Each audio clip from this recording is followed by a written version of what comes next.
All right, welcome to Nerds by Wow. Nerds by Screenlight. You're very tired, everybody. Right out of the gate. Pratfall, It's been a long week, everybody. like a Dean Martin kind of thing where I just fell on my face. Great. It's good times. Fun for the whole fan family. We're keeping that in, too. Yeah, it's not going to edit that out. My name is Aaron. I'm James. Vicky. And this is Nerds by Screenlight, and we are back once more in the actual home studio. Yeah, we're in the podcast dungeon. Yeah, it's the Dungeon Ye podcast. It's a comfortable. There's no dragons that we know of down here. It's a comfortable dungeon, ish. It's kind of a little bit cooler, but that's how it works here. In this, it's well lit. There's carpet. Yeah, there's plumbing. There's some art on the walls. It's great. All right. So the leadoff question for today is, which science fiction universe would you want to be a part of, live in, exist in, whatever you want to call it? And so that opens it up. It's not just Star Wars and Star Trek. There are a lot of sci-fi films, books, movies, TV shows that have been around in the world today. So that's the quandary that we are ruminating on currently. My default answer, of course, would be Star Trek because I'm a Trekkie. Mm-hmm. But there's a big old but there because I don't want to go with the standard. I want to kind of try something different. So I'm going to say the reboot of Battlestar Galactica, but not the ending season, not that final episode. Oh, okay. But the feel of Battlestar Galactica. So you'd think you'd be fine being stuck on the Galactica, and that you're the last last chunk of humanity. I think not knowing if you're gonna live or not. Cylon later. Well, so that brings up a whole question because that definitely was a different kind of bent on that show. Yeah. I always wonder, it's like, okay, they keep having all the explosions and other things happen to that ship. It's like, yeah. What's the numbers right now, guys? Yeah, and they did update it throughout the show. Like, here's how many people are left. I think Ronald D. Moore did Battlestar Galactica as well. Mm-hmm. He had his hands in that. And so there were moments in that show where it definitely went off into places that it should never have gone. It was just like, guys, where was the writer's room in this one? So I like the first season, I think, is where I would say that's where I'd be at. I'd be cool with, because at that point everything's pretty standard. It's humans versus Cylons.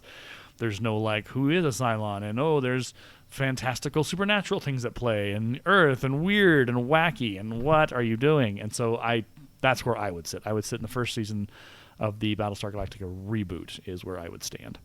Sit. Okay. Be in. Exist. All right.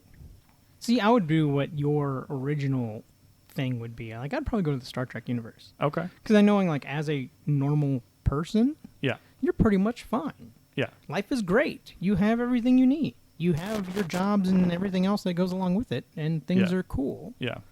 Versus others, or especially if you're on Earth or some of the other Central Federation planets, nothing really happens to you. Yeah, that's true. All the dangerous stuff is kind of elsewhere. Yeah, out in the open somewhere. I mean, I know if I end up in Starfleet, though, I'm a red shirt, so I'd get shot. But you wouldn't be. You wouldn't make it through the first episode. Yeah, mostly I'd be okay. I'd be crew member number 6. You know? That's a preview of a tie-in for today's episode. I don't have a name. What is my last name? I don't have a last name. Yeah. Do I? All right, so Vicky, what sci-fi universe? I was struggling with this because Aaron and I have talked about this. With me in sci-fi, it's very hit or miss. I either love it or I'm kind of like, I love anything fantasy, basically, but sci-fi is harder for me. I know I don't want anything to do with the Star Wars universe. Yeah, that one's rough. Yeah, get me out of there. So I went on Google and I was looking through, and my answer is any universe with Doctor Who in it. Oh, okay. Okay. There's a lot of I know, it's limitless. Yeah, it's a wide open universe. Exactly. So I like my options. Okay. To be kept open. So we had Doctor Who, Battlestar Galactica, and Star Trek. Mm-hmm. Okay, what an interesting mix. There you go. And now, as we were hinting at earlier today, is the return to a movie beloved by many and beloved by all three of us, probably. Mm-hmm. And we're going to kind of dig into Galaxy Quest. Yes! The movie that really kind of changed a few things for a lot of things. So we'll talk more about that. We've got behind the scenes stuff from James. We've got the documentary that was done that Vicki watched last night, and we've all watched it in the last couple of days. So buckle up, strap in, get into the helmsman position, and hopefully you know how to drive the ship. Yeah, well, yeah. Hopefully you do. Because I'll just repeat the computer. You drive. there we go. We're on our way at Warp Factor whatever here on the Nerds by Screenlight podcast. We'll be back in just a moment. Get nerdy with me. Talk nerdy to me. Get nerdy with me. All I really need for you to do is just please. I can stop. Talk to me. Talk nerdy to me.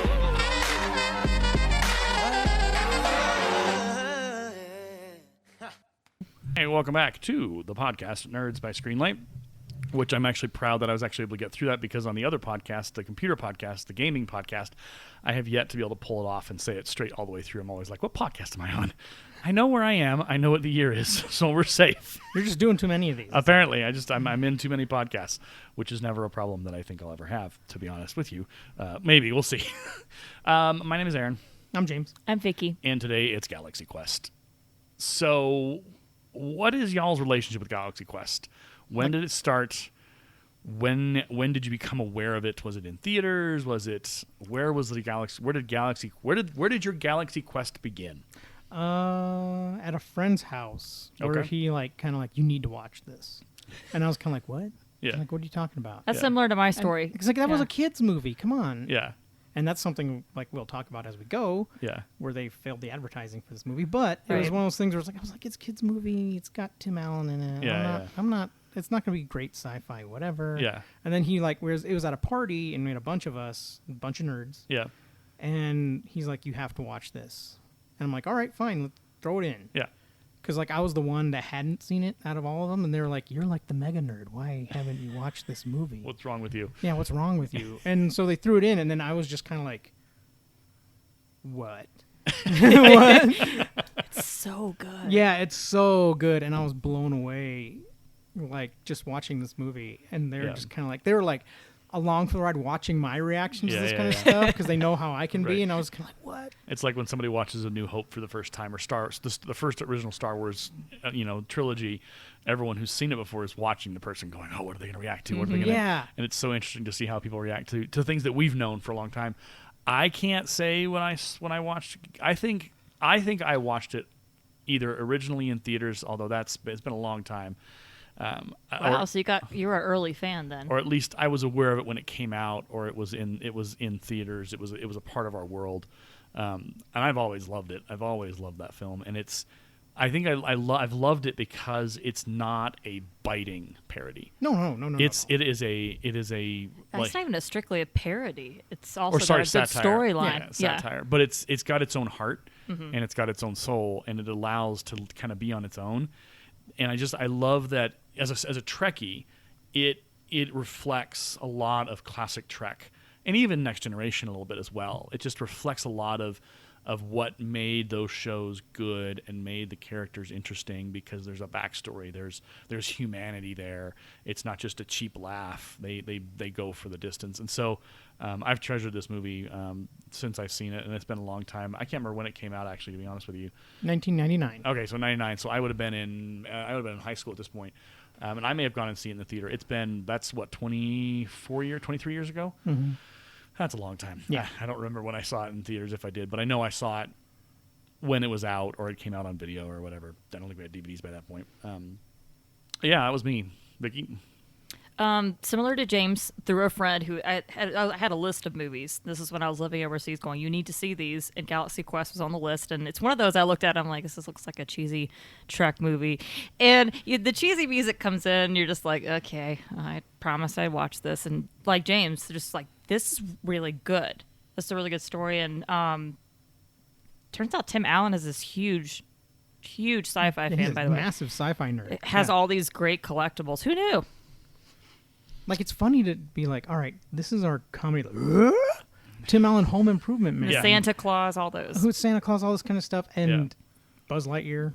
And like he uses the Buzz Lightyear voice a lot in this movie, but yeah, like to find out that he is a massive like sci-fi nerd. Mm-hmm. Yeah. And he was enforcing some rules on set or mentioning things where it's kind of like the fans like we need to make notice of this because the fans of sci-fi will know. Like, you know, landing on the planet and checking for oxygen and all that kind of stuff is like, it's important. We have to make note of these things. yeah. And so it was like, that's kind of crazy to hear that coming from Tim Allen. It's really cool. And how much he was like into the role, like immediately when he got Mm-hmm. it, he was like, yes. Yeah, we watched it last night, so it's fairly fresh. Yeah. And you like every time I watch it, I get something new out of it. Mm-hmm. I pick up and I go, well, that was really cool. Oh, I forgot about that, or oh, I didn't see that piece. It's really interesting how it's like, I mean, I know I said this in a hyperbolistic sense with previous movies that we reviewed, like Batman Returns was my Academy Award winning, whatever. I seriously think Galaxy Quest is up there, like with some seriously award winning films, because it's. Are there any flaws in this movie? I mean, we will pick it apart, but I mean, if you really want to get picky, you can dig for stuff, but mostly Pretty no. solid. It's solid all the way through. Yeah. Like even Yeah. David Mamet, I forget how it's Mamet. I don't know. I think it's Mamet. Yeah. He was like a highly like critical like playwright, director, Right. movie person. He in his like one of his final books he ever wrote, he considered it like one of his top 5 perfect movies. Huh. Yeah. And that blew people away. Like, what? Galaxy Quest? Right. And like, yeah, like watching this movie again is like, yes, it hits all the right notes. Yep. It Yeah. gives you your sci-fi stuff. Yeah. It doesn't insult the audience. Yeah. It actually, kind of like gets the audience on board, like super fast, and it's like, you're with us. This is Yeah. a good thing. Yeah. Like, and you have drama and you have action, Yeah. all this stuff just kind Yeah. of mixed in there, and it does it right. Well, and it starts. So the movie starts with a convention, and I have been to a Star Trek convention. It's been about 20 years. I went when I was You in have a high school. costume I do. somewhere. Well, the costume I have, I bought from the Las Vegas Star Trek Experience, which is no longer open and it's been closed for a couple years. But I have my other outfit that I wore, which was like a Star Trek TNG jumpsuit, and so and it's again like 24 years old or 22 years old, but I wore it, and it was my only Star Trek convention. It's unfortunate because StarCon in I think Denver closed this year. This was their last year. Wow. No, Starfest. My apologies, Starfest. So Starfest announced that this was their last year. So there's no longer a Starfest convention in Denver. I think there's one in Colorado Springs. But the convention circuit's hard because it's post-COVID. Yeah. There's a lot involved and you got to fund. You got to get money in there to fund both the bringing in the stars because they got to get paid. Yeah. And there has to be, you have to have infrastructure, you have to have security, you have to have liability, there's all like I can't imagine trying to organize a convention. It makes my brain hurt. Ugh, stress. So that's why I think we're probably not seeing a lot of conventions like the big ones. I know like Comic-Con will always be in Salt Lake City. Yeah. Like that'll always be a deal. San Diego Comic-Con, like those will always be a big thing. Denver's Comic-Con, which is now like it's called something else, but it's still big. But yeah, Star Trek conventions were a big deal for a long time. And so it opens up where they are going to conventions. And what was interesting to me is that I was used to conventions where the stars would come out and talk to the audience. In this convention, they don't. And I think they were ready to, and they're like the convention guys are like, all right, well they'll be there to sign autographs, and people are like, wait, They what? shut his mic off. Right, they shut him off. It's like, wait, what? So there's almost this kind of like they think they're worth more than what they actually what they are. Yeah. They're like kind of past their prime. Right, They don't know it yet. and they're trying to like be like, oh, this is so cool, and it's like, no, you've been like, Well, that's kind of like the reality of like Star Trek with the Trekkies in a way, where it's kind of like you had like this huge group of fans that just kept growing and getting bigger and bigger in the shadows. Yeah. Like we talked a lot about how like nerds in the past and nerds now, where nerds more acceptable and now you can go be yourself and it's cool. yeah, Which is great. But back in the day, it's like no. Yeah. So it's like it was all smothered and hidden, but like that whole fan base for Star Trek was just growing and growing and growing, and those conventions were huge money makers. Yep. And just had tons of people who are just like, your show impacted me. This was amazing. Yeah. And it's kind of like, wow, okay, so they show that kind of aspect where it's like, no, there's those nerds, those people love Yeah. it Yeah. for reasons. Yeah. And they still keep showing up to those conventions. Mm-hmm. But the convention organizers, I guess, whatever they're doing. So they kind of shuttle them off to the side. Yeah. And we, Well, I mean, they have to kind of make it more cynical. yeah. Which is funny is like the first cut of this movie, like the original story, Yeah. is super cynical. Yeah. Where it's like more dark and like our character that Alan Rickman played, Dr. Yeah. Lazarus, in Yeah. that first like wrote up version of this story, Yeah. he was the bad guy. Oh. Okay. Yeah, like he hated all this stuff and whatever, and he knew, like, understood science, so he put all this money into like this trans warp company. Okay. And he found another like planet Okay. or existence, and then he enslaved it all. Oh God. And it ends up being like the other rest I of mean, the Alan crew. Rickman could do that role. He'd be a great he villain. would choose Well, I mean, scenery up and spit it out. But if I Alan watch Rickman's that film, amazing, but it's like he's like the bad guy, and the others okay. have to turn against him and like Oh, fight him off when he no. like reveals all this stuff to him. So that's like the first thing, and then it was like very, very cynical, very, very dark story where it's like it Yeah. made it all like it fed off all those negative emotions instead of like what we got, Yeah. which is the good stuff. Because like the other writer they brought in, I think his name is Howard or something. Yeah. Greg Howard. My brain is fuzzy on his name, but I've never been really good with names anyway. It's but fine. he came in and he pitched the idea of like, no, Yeah. what if our actors still love Yeah. these characters, Right. still love this show? So to your point, there's because I read through IMDb trivia sometimes, but it says director Dean Parasot and star Tim Allen revealed in interviews that the original tone of the film was much darker with more scenes of violence after test screenings. So the original cut did see the light of day.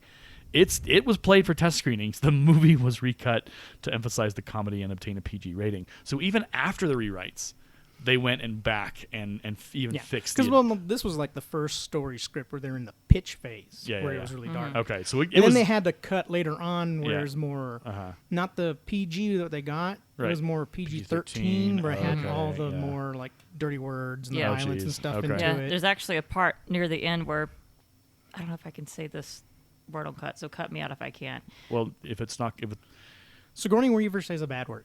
Yeah, There you but go. if you look at it, she's mouthing something else. You can Yeah. still see Like that. they left that dub in there over on purpose because Oh, okay. that what she originally says brought so many laughs. okay. They decided to like redub it because it's just so funny. okay. And so they just left it over there, and they left it. They even like the directors and the actors even said it's like we left that on there on purpose Oh, okay. because it's the only bad word that gets set in the okay. PG cut we got. Okay. But because it's PG, they had to They had to dub over change it. it. Okay. Yeah. Interesting. To your point, talking about the conventions, one of the first notes on IMDb is the scene where Tim Allen is in the men's restroom overhearing how the cast of Galaxy Quest are nobodies and all the Yeah. co-stars can't stand him. Yep. It actually mirrors an actual event in William Shatner's life. He discovered the exact same thing about himself when he attended the 1986 convention. Wow. So, and 86 was kind of the tail end of the original cast. Like they still had Undiscovered Country to make in 92, I think. Yeah. But that was where people were starting to question, is the original cast still worth it? And are they still together? Because there was infighting between Nimoy and it was not Camelot Yeah. in the original Star Trek series, folks. And so what I like about it is that that's the reality of this movie, is it does show us what being a part of a cast looks like. My favorite part of the opening moments is where Alan Rickman is having an existential crisis. He makes a break for the door. Yeah, and he tries to run. Where he's- And he's like, "You won't force me out. The show must go on." Yeah, I was like, how dare you Fine. say those words? but it's so like it's just you watch it. He slowly devolves. Like he's using the makeup brush and he's just like, oh, I hate this, Yeah. and it just I was progressively. into the third. What am I doing with my life? Yeah. And he just slowly but surely loses it. And so finally, when Tim Allen walks in, and is like, has he had his meltdown yet? And he's just like, ah! He's Yeah. like, oh, I guess. And he was being sarcastic. He was like, oh, I guess that's the truth. But it's like it's kind of like it's funny how it just like flows, and it's like this is their normal world. The madness of their life is this. This is their life now, and it's equal parts hilarious. But then when you start to like think about it beyond that, you're like, man, this is the worst. Yeah. These people Yeah. hate each other. Yeah. Yeah. They are not a functional Or they group of don't, people. they don't like Tim Allen's character. Yeah. Yeah, well, they're you can tell they're kind of jealous of his popularity. Yeah. Because he gets most of the spotlight. Right. But he's late and inconsiderate to them, so it's just like a perfect storm for Yeah, but it's weird because like they still follow him. Yeah. Like listen, like the way he talks and everything else. You They can respect tell the way he treats the he's fans. The captain. Yeah. Yeah. So even if they dislike him, they Right. still kind of like The super dysfunctional working relationship. Yeah, follow him Absolutely. along. It's It's like, great. why do you work with this guy? yeah. But without him, they're nothing. Yeah. So it's that symbiotic relationship where it's the love, hate, love, hate. Why? But I have nothing else.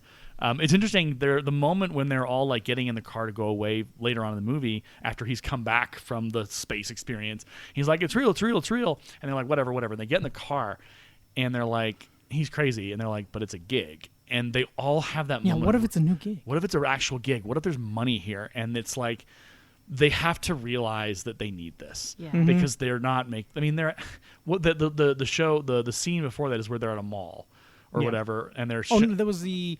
It was not a mall. It was the electronics store. electronic store Where he And- shows up late, Yeah, and they're all super angry. yeah, As they should be. yeah, Yeah. And so that moment of like, but they're also realizing that they need something. They need Yeah. as much as they hate him and as much as he annoys all of them. They kind of need him. He's the one who's bringing the money, and he's the one who's bringing in the offers, the gigs, and all that kind of Mm-hmm. stuff. And so it's just this. It's this funny, like you laugh about it, but then when the movie ends, you kind of go, "Huh, that is a weird dynamic to have." Like it's not abnormal, probably Yeah. in, I don't in think it is. casts like that.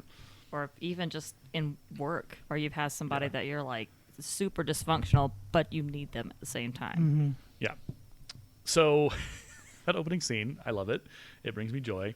I think the other thing that's cool about the opening, well, your opener is like you give you the shot of the old TV show. Yeah, and it's in in the And then it old- Yeah. gets wider. The Yeah. box, and Yeah. it's like as people's perspective on the world gets bigger, Yeah. the screen Mm, gets bigger. yep. So Yeah. you start off with the old TV Yeah. show where you're trapped in that Yeah. old 6x4, Yep. Uh-huh. like old timey TV Yep. Full aspect screen. ratio. Then when we go to the real world, it widens out, Yep. and then it stays there. But Yeah. if it's properly cut Yeah. and edited as it should be and shown, Yeah. when he sees on top of the ship, when he's on top of the alien thing and they shoot him back through the black hole for the first time, Right. it's supposed to widen out further to the extra wide, okay. where it's I kind of watched like this last night. I did not pick up on it. they're all, and it's kind of like, here's the real thing. And it stays that way for the rest of the movie. Yes. Interesting. So you kind of get Nesbitt's kind of view. You're following it out. It's like all of Okay. a sudden, boom, here's World gradually reality. gets bigger. Okay. The world actually gets bigger, but it's kind of like in DVD releases and the Blu-rays and everything. Yeah, they yeah. never went that extra wide. Some movie theaters did okay. not get this memo, and when the screen widened, it showed the extra screen on the curtains. Yeah. Oh, geez. Okay. So it was like they were really going meta almost. with Yes, Absolutely. they went That's super meta. Crazy. I did not know that. That's something I learned something new every day on this podcast, and that definitely does it. Here's something random before we continue. This blows my mind. This film was one of the earliest films to have its own domain name and website. Oh. GalaxyQuest.com. Obviously, it's no okay. longer available. Rather than being polished part of the film's marketing campaign, the site was deliberately designed to look like a fan page with screen captures and poor HTML coding. So again, That's that great. meta sense, like there were some smart people behind this. They knew what they were doing with promotion. Like they knew how to make sure, hey, when you find this website, it's going to look like this is not actually the movie site. It looks like it's a fan site, which Yeah. fits with the Galaxy Quest kind of mood. So Well, I mean, that's the other thing. Is like Yeah. you said, is like some of that stuff was brilliant, but like I remember they even mentioned in the documentaries and stuff like that. Even in some of the articles I read about it, yeah, the advertisement for this movie failed yeah, big time. Reminds you- me of what happens with Princess Bride, Yeah, actually. they pitched it to like kids and stuff. Yeah. like 8-year-olds. yeah. And it's kind of like this movie really isn't for 8-year-olds. 8-year-olds. I mean, they'll probably enjoy it, but, But it's it's- more of a teenage, Yeah, the like young sci-fi adult. crowd is what this is aimed at, Yeah, and they aimed it at the wrong market. really. So they even talked about it's like their first weekend was terrible. Well, the problem was Rugrats, the movie, came out around that time, which is actually why they're like, oh, we need to cut some of the language so that the kids can watch it. And I feel like that was their downfall. okay. Because Rugrats movie, who remembers that? Nope, no one does. I mean, I do. You but don't have Oh. Rugrats. I didn't see I like it. the Rugrats show. I just don't remember I the know that movie. it exists, just don't- like I know that the Wild I Thornberries don't. movie exists. You don't have Rugrats convention goers though. He really I would. mean, yeah, probably not. Yeah, You might have Nickelodeon conventions Yeah. of some sort, but yeah, the Rugrats genre is conspicuously It's absent. really weird. you do have to kind of back it up and go like, well, at this time, DreamWorks was like brand new. Yes. Yeah. So DreamWorks was doing anything to like, we need some hits underneath Yeah. our belts. Yeah. And they saw that Rugrats movie go kaboom and explode and make Yeah. a ton of money. Yeah. And so like, we need a kids movie. Yeah. And then they took their science fiction Right. kind of like masterpiece and made it into a kids movie. Yeah. And it's kind of like, Yeah. I mean, it still works. Oh yeah, and it still works. But I would still want to know. I want to see their first cut. yeah, that really brutal, kind of dark. Well, the more adult humor and all that. Yeah, I want yeah. to see the PG-13 cut. Yeah. Like, what would that would have been versus what we got? What we got is like amazing. Yeah. Yeah. But it's like I still want to see what was their adult version of this movie. Right. I would like to take a moment before we go further to the plot to talk about our aliens, especially their voices. And he does that voice. They were trying different things, but the actor was part of this drama school at Yale, and they used to do these weird vocal exercises, and so that's what he did for the part. Yeah. And like, they loved it so much, and that's why they kept it. yeah, like he was in there and he was auditioning and he just trying stuff out and he was like, I'm going nowhere, whatever. And he was about to leave when he's like, wait, let me just try this one last thing. Mm-hmm. And then he did that voice and they're like, you're in. And he had the same mannerisms and stuff, like the awkward hand motions and like the weird clapping and everything else like that. Yep. And everything else. And so it's like he actually was kind of like they made him like, you're the head of you're not only the leader of the Thermians, but Yeah. you're going to lead the Thermian actors. The and kinda inspiration. show Yeah. them Yeah. how they need to be like, this is Thermian school. All the You're gonna extras the had to aliens. be the same way. There was Yeah. training. Yeah. I think it was David Constantine is his name or something like that. Hold on, I've got it here. Enrico Colantoni. Okay, yeah, there you go. Enrico Colantoni. And it's And he was amazing. oh my gosh, it is a fantastic characterization. Again, because it's not played for laughs. I mean, it is, but it's played. It's so when you watch a movie and the rules of the world are established, right? And the rules of the world are very particular. Yeah. And when a movie jumps or a television show jumps the shark, sidebar. The reason why they call it jumping the shark is because in Happy Days, Fonzie So he actually jumps a shark. as a part of a water skiing show thing, and that's when they said the show had jumped the shark because it now became just unbelievable. There's no went way too that- far. It went too far. So every show from then on, depending on if it did it, they'd be like, okay, well, the show's jumped the shark. This doesn't jump the shark. No. It stays to its rules. It stays to its path. And these aliens, they maintain their world. Yeah. And it is, you look forward to having them back on screen again because they're both awkward, weird, and scary, but hilarious. Yeah, they're they're scary. naive and trusting Yeah. because Yeah. all of them are like that. Yeah. And it's so cool because there's such a story there that you want to know more about. And they Yeah. kind of reference it as the movie goes, but you're also like, I would just like to see the Thermian story. Like how they became and where they came from and what's going on. How they Yeah. picked up on the historical record. Right, how that, and it, because They know about Gilligan's Island. So Yeah, as they well. feel bad for them. Those poor people.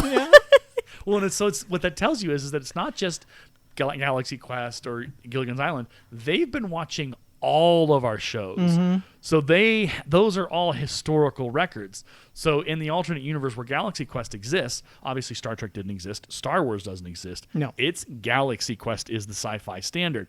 So you have to think about, okay, well, they probably had like an alternative to like Knight Rider, and they had an alternative to Miami Vice and all these other shows. And so you can imagine just how warped of a view these aliens have of the universe when all they've got is the American television shows of the 80s, late 70s, and early 90s, because the movie came out in, 99? So if you take that and you encapsulate what they have to what the show suggests that they watched, these guys are really messed up. Yeah.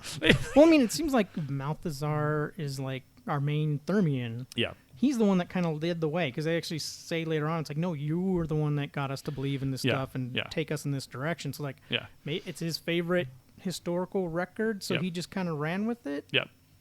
and maybe cast the other ones to the side, whatever. Yeah, Who knows? and that was the one he chose. Well, probably because it was in space, and They could relate to none it. of the other shows Yeah. were set in space, and so they were just like, well, what do we set our society apart of? oh well, this one fits us the most, and we're going to just follow it to the nth degree. The parts of the show that I love is how the show is reflected exactly like it is on the show.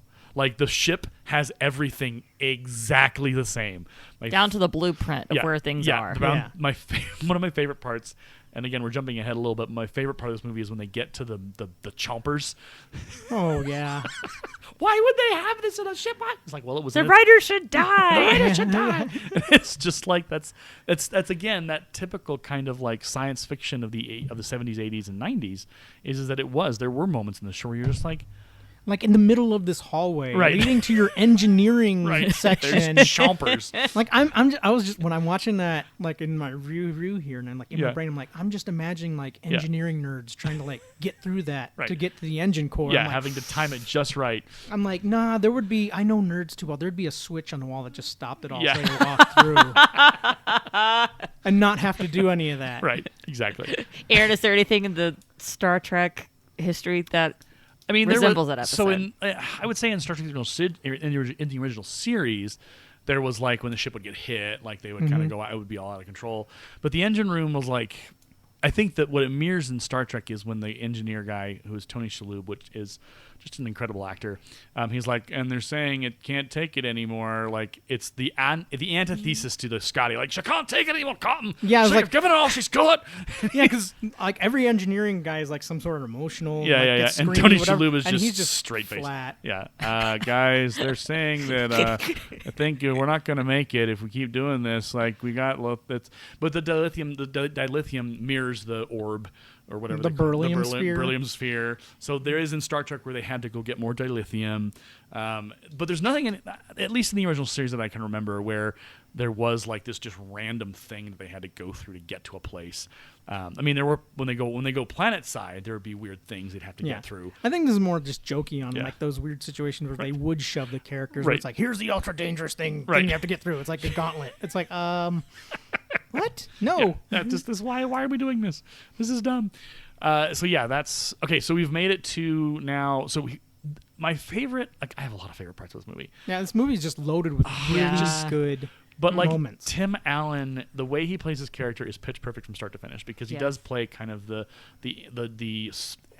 I don't know what the word is, but selfish, Full himself. arrogant, like Well, that's self-centered. the thing is like they did really well with this movie where it's like the real person behind the character is like the opposite of the character. Yeah, It's like Captain, like, what's the captain's name? I couldn't tell you His offhand. name- Well, the character that Tim Allen's character plays Yeah.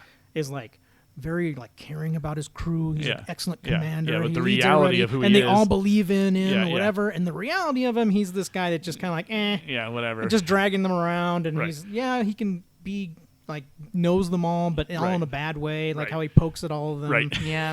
And it's kind of like, okay, so you have the same thing with like Sigourney Weaver's character on the Right, show right. versus the reality her where Right. she's more commanding and Yeah. stronger character Right. than Well, Not and what she is on the show. she wants more. Like she wants more for herself. Yeah. She wants to Yeah. be more than just the person who repeats the computer.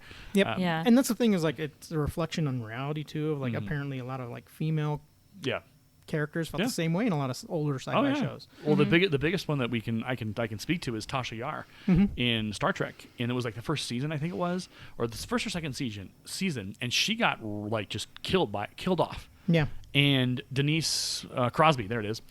And she like it was a sticking point in Star Trek: The Next Generation among them a lot of fans because they felt that it's kind of like that gauntlet situation where it just happened to happen. It didn't have a real purpose. They just needed someone to die, and Tasha Yar was it. Yep. And Denise Crosby's a fantastic actress. They did it wrong. Yes, And- they did. Yeah. They brought her back later on with Spock and Unification. And actually, with Yesterday's Enterprise, they brought her back as well, and that was the impetuous. So when Yesterday's Enterprise happened, so the episode I'm talking about, we're going to go off on a Star Trek thing for a second. Yesterday's Enterprise is one of the greatest episodes of Star Trek: The Next Generation, in my opinion, of all time, next to a couple others. But it's amazing. So what happens is that the Enterprise D is coming upon a phenomenon, and it's emitting time particles. And the captain's like, well, what's going on? Scan it, figure out what's going on. And all of a sudden, a ship comes through and they say, a ship is coming through, unknown readings. And suddenly, the screen shifts into an alternate universe of the Enterprise D. You go from a peace-loving, like, explorer ship to a wartime ship in the midst of a war with the Klingons. It's been a long time. Yeah, with Klingons. So they were the war with the Klingons, and the Enterprise is no longer a peaceful explorer ship. It is now a battleship, and the lights are dimmed, and the lights are red, and they're wearing battle things, and they're wearing phasers, and Tasha Yar is back on board. And so what happens is that Guinan obviously goes, things are wrong, we need to get this fixed. By the end of the show, they figure out, okay, we need to send the Enterprise C, because the Enterprise C comes out. So Enterprise D, Enterprise C. That's the first time we've ever seen the Enterprise C in Star Trek at that point, because they had the D, they had the A, but they hadn't put the B or the C in the record. So they went and put the C in the record. This is very nerdy. If you're listening and you've tuned me out, I'll get done in about 30 seconds. It'll be fine. Just breathe. It's getting nerdy in here for a second. It's okay. Nerds by Screenlight. It's a thing. So the Enterprise C has to go back into the wormhole. The thing about going back into the wormhole is, they're all going to die. Because they're going back, and the history says that Enterprise C sacrificed itself in a battle to save the Klingons from the Romulans or something like that. But what happens when the Enterprise C comes through the time warp or whatever it is, that event doesn't happen. And so the Klingons don't have that understanding that the Enterprise saved the Klingons from the Romulans in the past, and that has established peace. Because the Enterprise C didn't do that, there's been a war. It's a long story. Anyway, short version is, the Enterprise C has to go back. Guinan goes to Tasha Yar and says, you're not supposed to be here. You don't belong here. You died a long time ago. And by the end of the show, Tasha Yar says, well, I don't belong here anyway. And when they go back, I will cease to exist. Let my death mean something. And that moment, and I don't know if that's the exact phrasing, but because her death was so meaningless in that first one or two seasons, this is that moment where Tasha Yar gets to, and Denise Crosby gets some justice. She gets some of that. But the fun part of it is, by going back in time to save and to be a part of the Enterprise C crew, Tasha Yar gets kidnapped by the Romulans. In that, now it's weird, timey-wimey, almost Doctor Who thing. Yeah, I think it's really weird with some of these stories. Yeah, so she ends up back on the Enterprise C when it goes back, resets the timeline. Current Star Trek Next Generation reverts back to the old timeline. Guinan says, hey, we're back, we're good, I'm fine, everything's good. They go on. Later on in Star Trek Next Generation, they come upon a Romulan vessel. And there's something going on. It's a battle. I can't remember exactly. You'll have to look it up. It's Unification, parts 1 and 2. It involves Spock and Leonard Nimoy, which is even better. But they're saying, hail that Romulan vessel. And the screen changes to the face of Tasha Yar in a Romulan uniform and Romulan haircut. So what had happened is when Tasha Yar went back in time on the Enterprise C, she was captured, like the lone survivor on the Enterprise C, and taken into Romulan custody, and then had a relationship with a Romulan officer or something of that sort, and her daughter or granddaughter became a Romulan officer. And the moment that it happens in Next Generation just blew the walls and the doors off, because people were like, Tasha Yar is back, but she's not. And so it was this moment of, again, Denise Crosby getting what she deserved in regards to her presence and her acting and it's really cool. And there are documentaries about Tasha Yar that talk about how they did her dirty. They did not do her kindly, and how they've tried to restore that balance in Star Trek since. And I think Denise Crosby would have been an amazing casting choice to continue with Star Trek Next Generation. But unfortunately, that was the case. So that's when we're talking about Sigourney Weaver, about how she's wanting more, and she's kind of just like, oh, she's the pretty girl in the corner. Tasha Yar wasn't. She was kind of a fighter. She was chief of tactical, and she had short hair, and she didn't conform to a lot of what they thought she should be. And that may have been part of what, she wasn't popular, and they were like, okay, well, we got to get someone, whatever. But she was kind of like, she was a strong woman, and you didn't mess with Tasha Yar. You knew she was good. She knew she was good at what she did, and she spoke her mind. And so it was a really cool thing to see her reintegrated back into Next Generation over the years, at least with the television show, and to have that restored, because she was good. She's a fantastic actor. She's still alive now. But yeah, that brings up the point of, there is that kind of gentle nudging that Galaxy Quest does. Yeah. But if you start to dig into how women actors in sci-fi were either portrayed, and not just sci-fi, like in Hollywood in general, like even just thinking back, my dad was a huge James Bond fan. The way the Bond girls have changed. Oh yeah. Over time, like. Yeah. So it's very interesting to kind of, and again, Galaxy Quest doesn't lecture you on it. Nope. But it nudges you enough to go, hey, what do you think? And you should dig in more. And so you begin to uncover more of what kind of they're parodying or kind of satiring, and you're like, okay, there actually is a serious conversation to be had here, which is what I love about Galaxy Quest. Yeah. Is because it doesn't. It's not preachy, but it makes you aware of the situation. Yeah, like, yeah, it's fantastic. I love it. So where are we up to now? We're up to, so he gets pulled up into the space. Yeah. Well, remember there's the scene where they come and get him from the house. Yep. And he's and basically it's really embarrassing. He's but basically it's hungover. It's funny, yeah. And they're like, we know we're trespassing, but we have our limousine. Yeah, we have the limousine, and they pick him up in the limousine, Yeah. and they start telling him what they need him to do, and he just falls asleep. Yeah, he's like, I'm gonna rest my eyes. I'm still listening. I just And gotta then they lean back. beam the whole limousine up, and they were originally not going to put that beam up scene in there. Really? They were going to kind of like leave it ambiguous, where it's like, okay, he's falls asleep, Yeah. and then it's like, is he Yeah. dreaming all this? Yeah. When they wake him up on the ship, Oh, okay. but they put that in there because they're like, oh, kids won't understand. We'll lose some of our audience that won't Right. understand that. And it's Okay. kinda like, no, it's We would have made the connection. We would have Yeah. figured We've all it seen out. The Wizard of Oz. Yeah, yeah. So it's not a dream sequence or Right. anything. No, this happens. This is literal. Yeah. Boom. So he ends up on the ship, and he kind of just like, he doesn't understand what's happening. Like he's like, you want to put your uniform on? No, I'll just do it. We'll just take care of it, and I'll be on my It's way. like, I'm impressed with your set. Yeah. Yeah, The he's guy like- looks real. Yeah, he's like treating them like he would like some of the fans Yeah. he would at the conventions where Yeah. he's like, this is great, you did Yeah. this, blah, blah, blah. You know, as Yeah. you saw him with bantering with the fans and stuff Yeah. like that. Yeah. And it's kind of like, that's how he's just like, oh, these are just super fans. Look at all the stuff they did. This Yeah. is great. And Yeah. it's like, oh, look, they even made up a bad guy. He looks really real. And then, yeah, just shoot some of this and this and that shoot at him, whatever. Yeah, and- red line it, blast him off. Okay, I'm good to go. I'll see you later. And they're like, wait, no, I'm good. We'll see you. And they're like, okay. And that's when he realizes, when he stands on the transporter pad and And the gel starts to come up. Yeah. he's just like, what?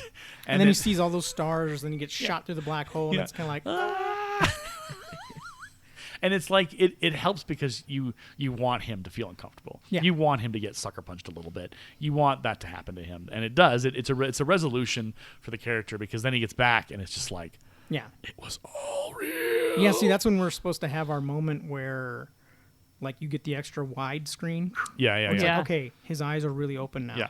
But, I mean, it's kind of too late for him to go back and help them again. Yeah. And he's back on the planet Earth, and he's, Yeah. you know, he goes to get the other crew members, mixes up the The communication. communicator yeah. with Justin Long's Yeah. character. Yep. And then they have that confrontation at the electronics store. Yep. Electronics store, and they're all mad at him because he didn't show up. He showed up late, and they're just like, they're judging him, of course, because that's just what he always does. Mm-hmm. And like, look, but then when they we come back to the moment where they get in the truck, and they're about to go back wherever they go, and they're like, but what if it's a gig? Mm-hmm. What if and I think it's to your point when you talked about how they still follow this dude. Yep. They still, like, he is still their access to money. He's still their access to the fame. They, as much as they don't like him, they still have to go, man, if there's even an inkling of a chance that this is possibly a gig, we got to do it. Yeah. Like, it's going to suck, but let's go for it. Let's make it happen. And so they do. And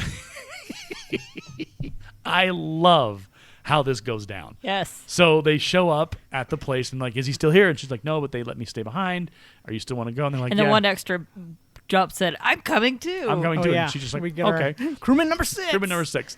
And that's Sam Rockwell, if you can Yeah. believe it. Well, I He mean, said this, the this Green whole, Mile is a despicable character at Yeah. about the same time. Yeah. Like, this ensemble cast is amazing. Yeah. Yes. And how would you draw this cast together to do something like this? I don't I even mean, know. modern age. It I would don't just- even. You wouldn't, because they wouldn't. I mean, Tim Allen and Alan Rickman in the same movie. Let's Yeah. take a moment and think about that for a second.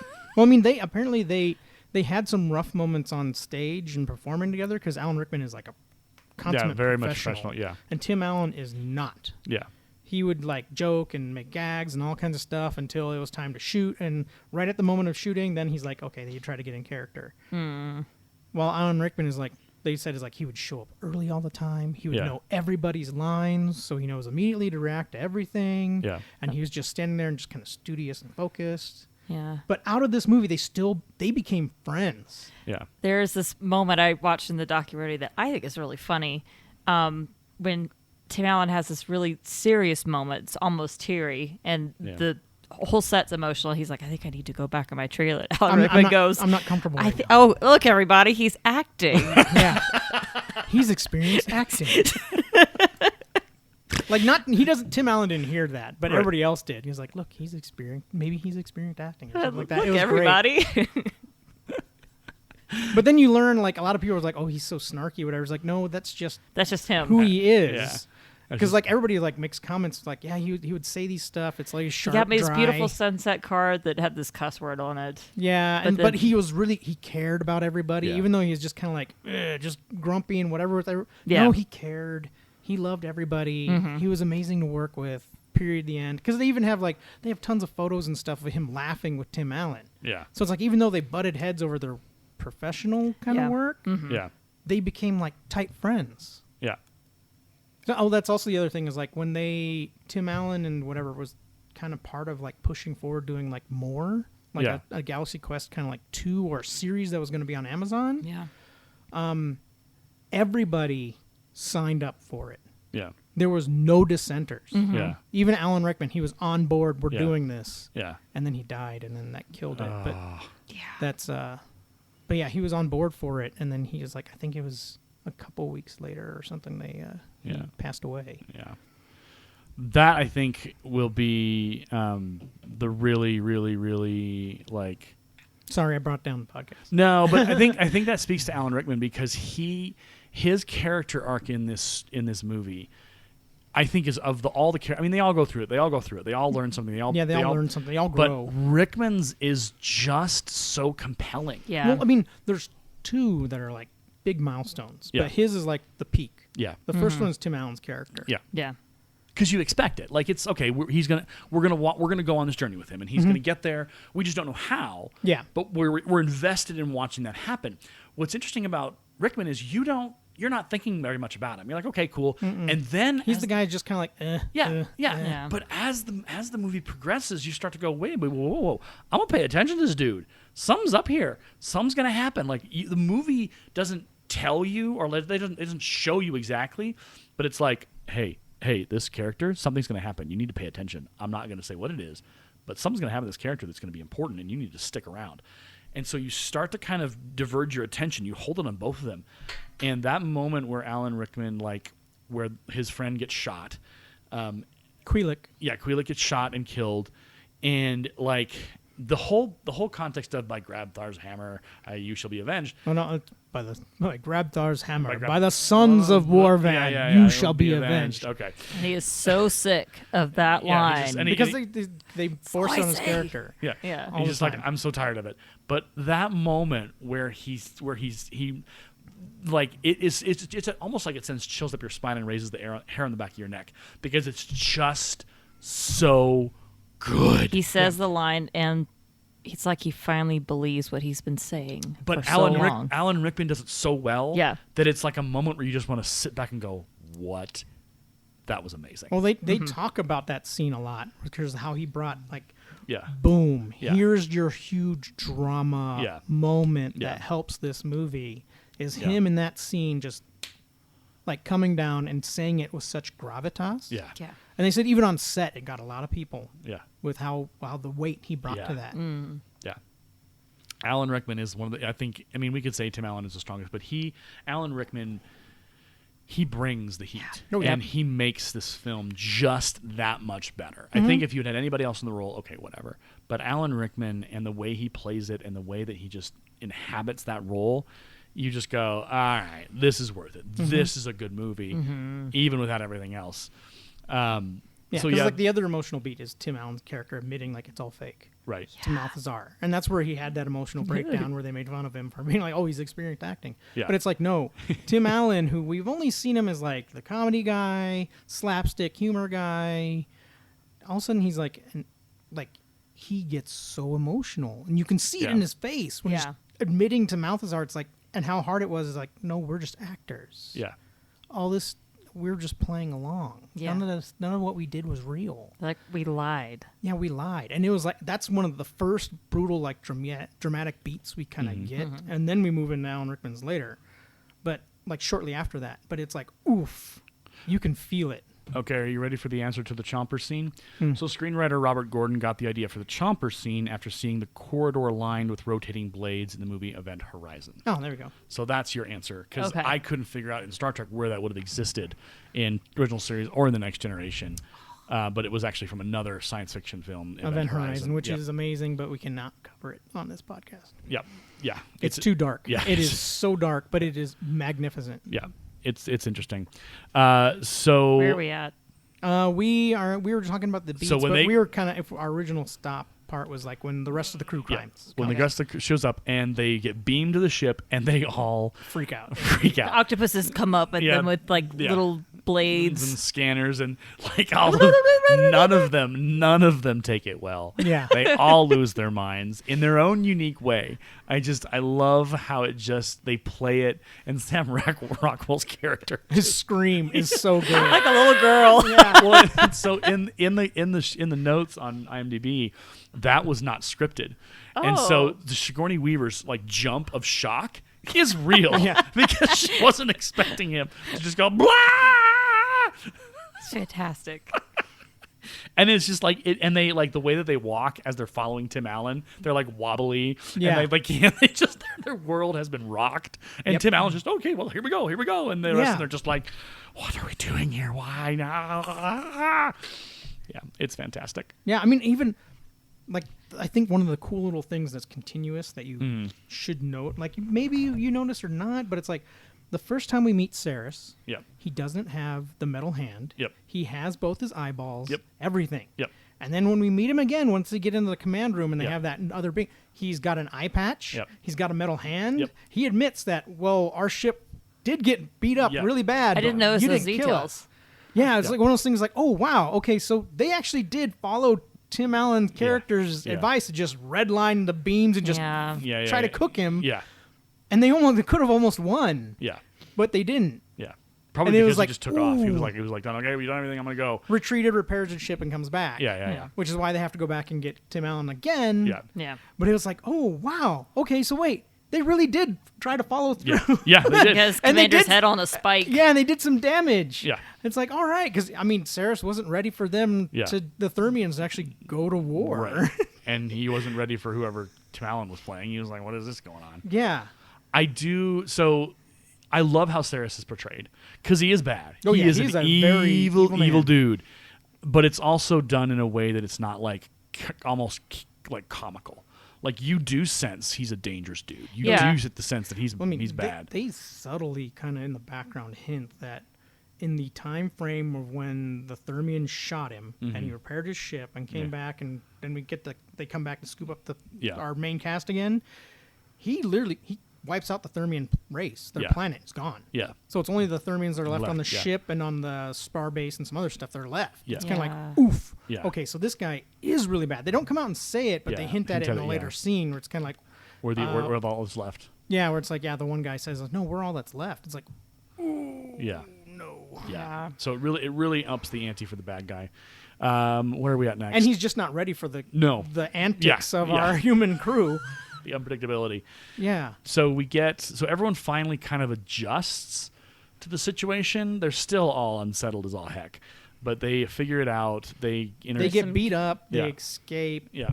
and they have trouble with the engine core, so they need to go get a new beryllium sphere. Yep. Yeah, some weird driving situations. Yeah, the weird- straight- Oh, by the way, I wanted to bring this up. The initials on the side are ETS. They're supposed to specifically stand for NTE. Yeah. Oh, NTE. Thank you. Not the Enterprise. Enterprise. Yeah. Because For they legal didn't want. reasons. They were very nervous about the legal ramifications, so they had made that clear. Yeah, they were actually They really were nervous. they described it, and even some of the articles and stuff. It's really funny where it's kind of like they had the guys in ILM when they're designing all this stuff, Yeah. and especially the ship, Yeah. They had lawyers with them Oh my god. No, really. just to be safe, Yeah. so that Star Trek could not come after them for this. That's why they put that NTE Not up there, the not the Enterprise. Enterprise. So if they had to go Literally on the written on the course, ship. they could say, "Look, no, it's really literally on the ship. It's not the Enterprise." Which is, I mean, that's mind blowing. Where it's so funny. Where it's like, okay, you had like lawyers just kind of like watching your work to be like, "That's crazy. okay. That's not." That's fantastic. So what's interesting is So the set of the NSEA Protector was built on an articulated platform so that it could move a few feet in the any direction. gimbal, yes. Yeah, for a touch of realism instead of actors leaning in unison. And they all thought it was crazy. When it was first used, the set dropped 2 feet and shifted to the side, causing several cast members to follow their chairs and 2 lights to fall down. Yeah, because usually all they do is they would shake the camera and then the actors would just throw themselves around or just grip on the stuff and twitch. I didn't know it whatever. actually moved. I just figured they just faked They it. threw that set. I was going to mention this later, but they put that main On a gimbal, thing on a gimbal and were actually throwing them around. So they were like, this is crazy. Yeah. But this, you get the most realistic, like the ship has been hit kind of effects from what's going on in this movie. Well, and that's like with, to borrow another movie, so Red Hunt for Red October, all of the subsets were on gimbals. Oh, yeah. So when the ship is going down or the sub is rising, the gimbal would shift the entire set so that the actors actually had to hold on to the set pieces as they simulated like jumping out of the water or and like I think diving. that one guy catches his cup, Yeah, whatever. And yeah. So that is and even so, Next Generation they didn't have gimbaled sets. I don't think for the entire run. So if you actually watch some of the TNG episodes where there's a battle and the bridge is supposed to be shaking, it's the camera that's shaking, and you can see Riker and those guys. They're gripping their seats, and they're pushing themselves around. Yeah. And there's been some edits where someone has taken out the camera shaking, and it just shows the guys like. Yeah, you can tell they're rocking it. I mean, that's just, why you also get in some of those things where like they get hit with like a torpedo. Yeah. And everybody's reaction is just a little bit different and kind of awkward. Yeah. Where like one guy goes flying 10 feet, the other guy barely moves and just rocks in his chair, and it's kind of like, yeah. You know, that's a little awkward. Yeah. So, and I think at some point in the Next Generation movies, they did finally get sets that were gimbaled. Yep. I can't remember if it was Star Trek Generations where they finally did that. Yeah, for the movies, I believe. I but think not they did. For the actual television show. sadly. They didn't. I don't know if New Worlds sets are gimbaled. I don't have that answer because I'll have to do my research. That would take some digging. But Discovery, I'm not sure if Discovery is or Picard is. But that's what a lot of like modernish, more like they do that set on a gimbal so that it actually feels like it's doing what it does. It's just so expensive. Oh yeah, I mean, it's not that's, cheap. Yeah, and that's all the other things like we need to mention. Is like they, for the backing of this movie, DreamWorks got like ILM. Yeah. Some of the set people and prop people from the original like Star Trek shows and movies to work on this show. Yeah. That's why everything is like amazingly set up. Yeah, because and just totally beautiful. Yeah, they didn't skimp. They paid their money and they got the experience. What's interesting, I didn't realize as I'm looking at this, the film proved quite popular with Star Trek fans at the 2013 Star Trek convention in Las Vegas. It received enough support in a Star Trek film ranking and was included with the 12 Star Trek films that had been released at the time of the voting ballot. The fans at the convention ranked it the 7th best Star Trek film. Well, it's funny. A lot of these Star Trek actors from Next Generation, even Shatner and them, they love this movie. Yeah. But it's like the Next Generation, which were the prime people at this time. Yeah. Like all of them loved it. Yeah. Apparently, like Jonathan Frakes, who's number 2, like Yeah. he was calling up everybody. It's like, go see this movie. Yeah. Go see this movie. And then apparently Patrick Stewart, like he told Patrick Stewart, like, go see it on a packed night on like Saturday night. Yeah. Like after that first weekend, he's like, go see this movie. Yeah. And he went, and apparently Patrick Stewart was laughing and just dying and loves this movie. Yeah. To no end. And it's kind of like, that's crazy. Yeah. And like they some of the actors, I think it was the guy that plays Data. Brett Spiner. Yeah, Brett Spiner. He said it was like the second best Star Trek movie.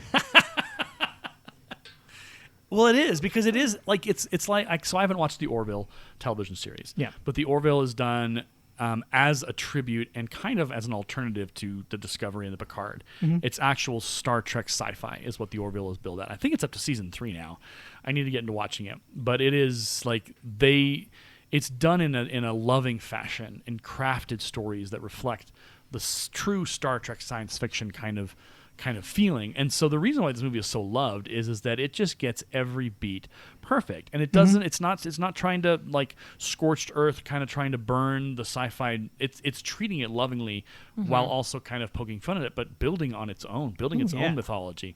And so we get to the point where they have to go down. We talked about the planet, so they go down the rock monster. All the little aliens just trying They're to so rock. cute. And I remembered the teeth, and you remembered more than I did when we watched it. Because don't they eat the sick person? I was like, I don't remember. And Yes. Do they? Oh gosh. And it's so like you're like, this is gonna I love work. how Guy is like, he's like, oh, go Sydney. He's like, have you watched the show? Well, and they do that a couple times where they're like, this is like the episode, and it's kind of funny how the real the episodes do kind of have this parallel to the stuff they encounter. Yeah. And so it's kind of funny how it's like, as much as those stories were probably the weirdest stories and kind of dumb, they are kind of factual. Like, they do happen in the real science fiction, like, space travel world. So then they have to figure out how to get the beryllium. They almost get it. They almost escape with it. And then, of course, the captain can't get in because he gets thrown off and he gets sacrificed to the whatevers. And there's the warthog creature. Yeah, that teleporter. Really big teeth. So the reason, Like all teeth. part of, and you may remember this, but so Star Trek: The Motion Picture, in a more serious scene, they try to transport somebody up, and it goes wrong. Yeah. And so the guy dies, like, Yep. in horrifying fashion. Yes. And so what this does is, it doesn't do it to a human; it does it to, like, a creature. But it is kind of that funny thing of, like, the reality of how, if we ever manage to get transporters to work the way that they're supposed to work as shown in sci-fi, it's gonna take a lot of experimentation. It's gonna take a lot. There's going to be a lot of that. Yeah. Oh God. And so. I mean, that's why they make fun of it in Spaceballs Yeah. too. Yeah. Where they kinda get they get transported with their, like, bodies. his head's on backwards. So I love when they transported the monster up, and they keep the channel open, and he's like, oh, it's whatever, it's something. What did you say? And she's like, no, and she doesn't close the channel, and then it explodes. Yeah. And he's like, Who's the one person that doesn't react to that? and There's then it one. exploded. He's just like, Did you just say it exploded? That whole scene is just, I laugh so hard. everything's fine. Everything's fine. Really? Yeah, and it's like, even though they accept the reality of this, you notice how Right. like Tim Allen's character is just like, no, I believe in you. Right. You can do this. Yeah. Get me up there. I don't want to die here. Yeah. It's like, just hit its vulnerable spot. It's a rock. It doesn't have Yeah, any. it doesn't This is have my vulnerable favorite line. Oh man. And I love how the rock creature comes back. So, like, they bring him back, and there's this moment where we're kind of fast forwarding to the end where they transport, and where the tech officer goes like, I've got an idea, and he transports the rock monster into basically the thing with all the guys, beats him up, but then he gets, like, he punches out of an airlock, or punches through the wall, the hole, and then he's floating, and there's this moment where the rock creature almost seems happy. Yes, the rock creature is like, oh, I'm free. Yeah. I'm able to float, and there's nothing. I don't have to punch anything anymore. So there's it's- no vibrations Yeah. or anything to wake me up. Yeah, it's kind of just that cool. Like, they brought the thing back. They didn't just use it once. It came back to kind of help us finish the story. So the rock monster, he gets transported up. He's fine. They get the beryllium sphere installed, and they're like, well, we got to go now. And he's like, well, we can't, because guess who's here? Yeah. And he's come.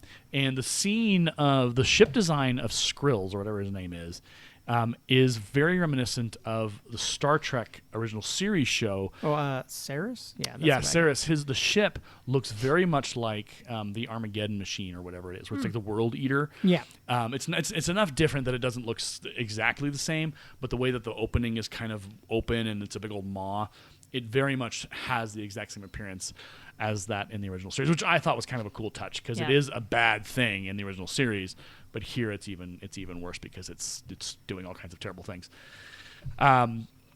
Oh gosh, I just love this movie. Yeah. I love everything about it. Yeah, because he captures them, and then they Yeah. have the emotional confrontation. He's where- torturing the Yeah. leader Yeah. who's Yeah. still standing strong. Yeah. Yeah. And I love the moment where he's like, you've done more than I could have ever tried. You've proven. Yeah. And he's like, tell them. And they tell him, look, so you lie. And Yeah, he's like, ooh. yeah. And like, there's no music. It's Yeah. just this moment of, it finally, and you knew it had to come out. You just didn't know when it was going to be revealed. And so it really hurts. Like, it's just one of those moments of like, dang. And then, Yeah, like that's one of the dramatic moments we needed in this movie. Yeah. It had to happen. yep. Yeah. And they did it like in a just brutal fashion where it's like Malthazar is being tortured, Yeah. and Jason Nesbitt, that's Tim Allen's character, has to tell him Yeah. like everything was a lie. Yeah. It's just a show. Yeah. We're just entertainers. We're not really who we think We're we not are. who you think we are. Yeah. Even though I was pretending all this time. Yeah. It's kind of like, oof. Yeah, it definitely punches.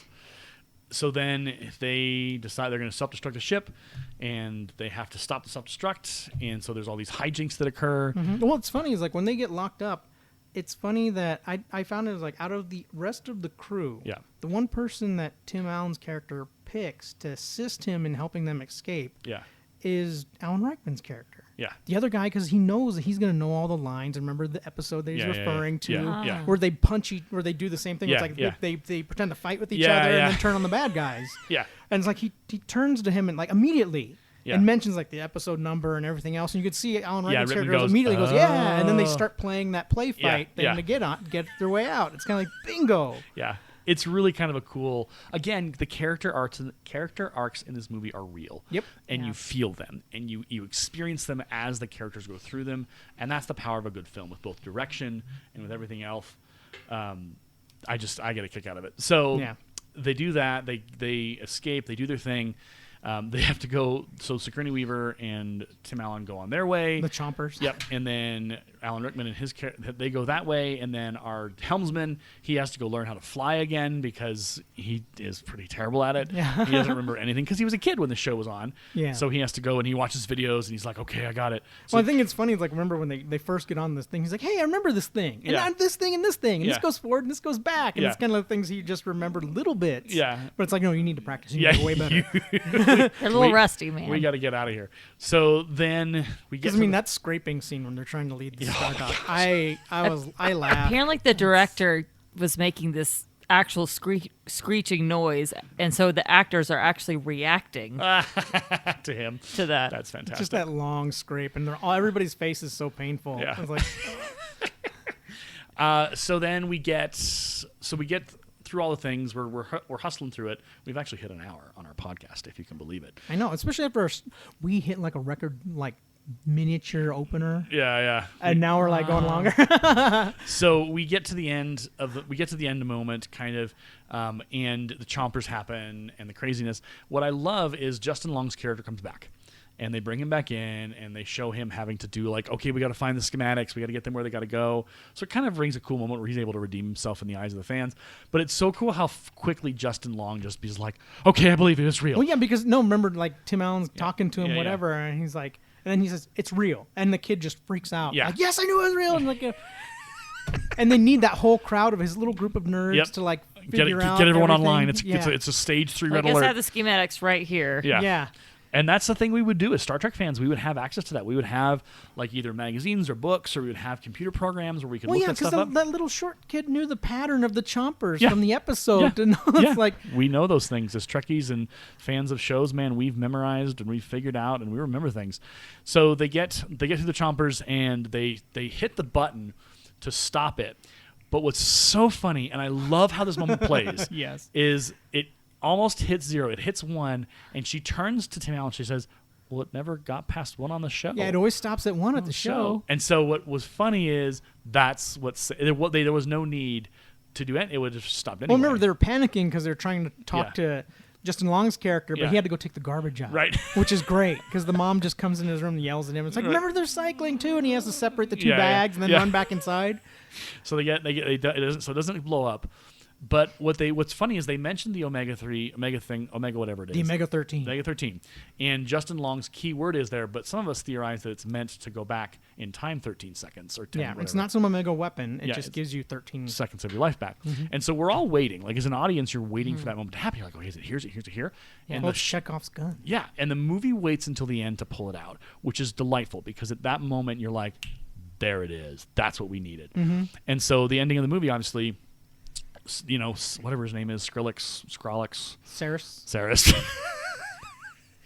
I kept calling him Sarek in my head, which is a real bad guy from the show, but it's like, no, it's Saris. Yeah, Saris. So Saris gets... Well, they did that handy little trope where it's like, oh, just before his ship broke, there was an energy signature. And so he got on board somehow. So he ends up on the bridge, shoots everybody, kills them all, and then so Tim Allen's like, activate the Omega 13. He does it, he hits it, time reverses 13 seconds, and he's able to go, wait, it's Saris, and they get him. And they win, and they go, okay, we have to separate the saucer separation, which is what Star Trek does, separate from the top. What I love about this is this is a practical effect where they crash into the stage. Yeah. That's an actual like thing, set piece that. And here's the I doubt they had to do more than one take. They probably only could pull off one take, because you think about if they had to do more than one take, they have to rebuild that whole entire wall. They have to reset all of that to do that again. And I love that they commit to it, and I love that it just and the people run and scream, and they enter with all this cool special effects. I do love that Saris comes back for one last moment, but I do love, because I was telling Vicki last night, I was like, when the Tim Allen shoots him, it vaporizes him. Yeah. So there's no proof that the alien exists. Yeah, exactly. It's taken away or whatever, which is fine. Which is kind of goofy, because you see like the other blasters from before, they just put like a little hole in somebody. Yeah. This one just like whack, vaporizes it. So that's a plot hole that they conveniently filled in. I like that they did that versus having the body stick around, because then people are like, well, wow, now there's aliens or whatever. So we get the end. What I loved is when Tim Allen's character kissed Sigourney Weaver's character, there was like a bunch of fangirls who were like watching, like, ah, and like one of them fainted. And it's like, yeah, that's how that works usually with that kind of scene, because it's the will they or won't they. Oh, they finally kissed. Oh my god! And who's the character that ended up with the alien girl? Oh, that was Tony Shalhoub's character, tech director, plays Monk. Tech whatever. That was funny. And that was kind of cool. Lieutenant Chen, I think, maybe something like that. Yeah. And so he ends up with her, and then when we get obviously the postlude where like Jane Doe as I love that. I'm just like, oh, movie, you committed to it. You made it happen. Yeah, because they get the reboot show, because suddenly they're more popular now or whatever. Yeah. It's kind of like, great. Yeah. And I like that kind of gives us that hopeful ending where they all kind of come back together for another run at it. And obviously, our red shirt, he is actually promoted to security chief. He gets a last name. He's got a role. I think it's delightful. It wasn't it who was it that told him, maybe you're not the guy that gets killed off in the first episode. Maybe you're the sidekick that makes the funny remarks. Yeah, maybe you're the comedian. Maybe you're the comedy relief. He's like, ah. So I love how all the characters get a good ending, and that gets a powerful kind of moment. There are very few sci-fi movies that I'm just like, this was perfect. I mean, we can nitpick, but we're not going to, because we've done enough of that. But this movie is just like, I would 10 out of 10, like without question. Oh yeah, I think I would too. I don't even need to look at it. So there you go. That's the Galaxy Quest review. If you haven't watched it, do it. Yeah, go watch it. And even though we spoil a bunch of stuff, go watch it. It's worth it. Worth it, absolutely. It is worth it, because the actors and every piece of this movie works. Everything that produced this thing worked. And there's a documentary that you both watched. I think I watched at one point. I need to watch again, but there's a documentary on Amazon Prime, and it documents the process and kind of the fallout and the impact that Galaxy Quest has had. Yeah, and it's a cool watch. It does reflect on, obviously, on Rickman after his death, and the impact that had on the cast and just the fandom. It's a really cool watch. It's definitely worth checking out and going from there. So thus ends the Galaxy Quest. We have decided, I think next week we're going to go into Willow, because the Willow television series is coming soon. It's not a reboot. It's the next chapter, I guess, is what they're selling it as. Like Wicked. I mean, not Wicked, but Willow is back. So. Yeah. I can't remember I don't remember if I've ever seen the movie. I don't think I have either. I remember snippets. But I the movie like when I was younger. Yeah. Like twice. Yeah. But I haven't watched it in a long time. In a long so time. I'm actually really kind of hyped up to go watch this again. Yeah. So it'll be good. So we'll have some Willow related stuff in the next episode. Cool. And we have I'm sure there'll be stuff after that. We're not going to talk about how we feel about the Lord of the Rings series on Amazon. If you want to, we can do like a little snippet if you want to. It's just I'm not happy with the writing. Yeah. The writing is really bad. Everything else is great. Oh yeah, it's great visuals. The writing is clunky. Yeah. There's a whole lot of issues with it, and there's a lot of people out there who are like, well, you just don't like because the characters of color. That has nothing to do with it. Absolutely, I love that. I love having a diverse cast. Our issue is primarily and only with the writing, the dialogue, and the characterization and the plot and how things happen. And there are some significant Mary Sue issues in this show so far in the first episode. Clunky. The episode that I watched. And so there's just a lot of things that are happening. They're not earned. There's no weight. There's no gravitas. There's just an absence of things that matter. And that's just from the first episode. And I tried. I really tried, but it was so hard to listen to the dialogue and to watch the action and go, I don't care about any of this. I have no. And by the end of that first episode, I was like, why should I keep watching this? Same thing with Wheel of Time that happened there. So we may go into depth with the second episode. I may just watch it just to say I made it 2 episodes in and threw in the towel. I'm not sure I have 8 hours of my life willing to donate to the cause of Lord of the Rings Amazon series. And again, we have no issues with any of the casting choices. That's not the problem. It's the actual writing of the show. The writing. We demand better, and they should have done better. They spent $1 billion on this thing. Yeah. And it's like it looks amazing. Yeah. Oh yeah. Like it looks like a Lord of the Rings movie. It just doesn't sound like a Lord of the Rings movie. And like a lot of the cast is like you can tell they're doing good. No, the lines they're delivering is caca. Yeah, they're trying. They're trying. It just so we may broach that. I haven't gone into House of Dragon. I don't think we'll cover it on this podcast just because the material content is going to be a little pushing the limits of what we can talk about here. But I'm hearing similar sensations that are being experienced in watching that show. And again, this is kind of what we talked about the last episode, is there's just a significant lack of good nerd content, fantasy, sci-fi, whatever you want to call it. Well, now it's part of the machine. Yeah. So they're just cranking it out. It's all about the views and all about getting the views and getting the most amount of subscribers and the most viewers in a weekend. And, it's disappointing. Yep, or it's it kind of is. like, no, take your time. Yeah. Get some better writers in let there. it build, let it become. Yeah. On that delightful bombshell, my name is Aaron. I'm James. I'm Vicki. And this has been Nerds with Screenlight. We will see you on the next episode where we begin the trek through Willow. Take care, everybody. See ya. Bye. Bye. The raspberry flap of ours will be out in a moment. The kitchen is closed. You've been listening to the Nerds by Screenlight podcast, presented by Create at Morgan Productions, located in Fort Morgan, Colorado, USA. For more information on our production house, other podcasts hosted here, and further details, please visit www.createatmorgan.org. You can find us on Twitter at the handle CreateAtMorgan. Create at Morgan is a school club at Lincoln High School, our alternative education campus in Morgan County. Our sponsor is Aaron DeLay, a language arts teacher at Lincoln. Send any feedback to adelayedteacher@gmail.com. Thank you for listening to our podcast.